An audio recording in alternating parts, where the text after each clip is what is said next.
Jack, I'm beginning to think maybe I shouldn't have done these interviews yesterday and today. Should I feel guilty?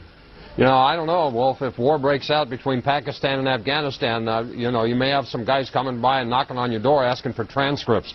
Ordinarily, we don't do a question 2 days in a row, but this is important enough to be an exception. The House just passed President Bush's bill to redefine the treatment of detainees, and the Senate's expected to do the same thing tomorrow.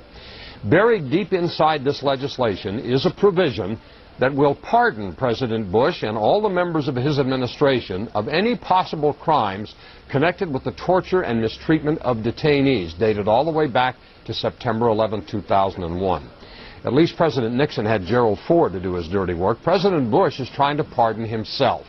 Here's the deal.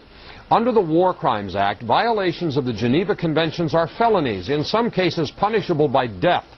When the Supreme Court ruled the Geneva Conventions applied to Al-Qaeda and Taliban detainees, President Bush and his boys were suddenly in big trouble. They've been working these prisoners over pretty good.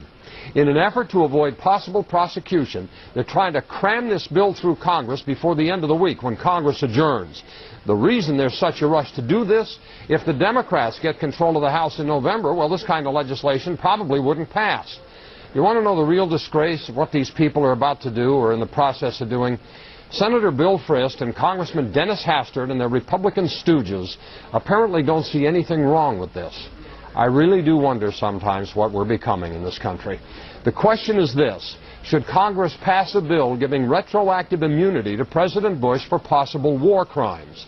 Email your thoughts to CaffertyFile@CNN.com or go to CNN.com/CaffertyFile. Wolf. Jack, thanks.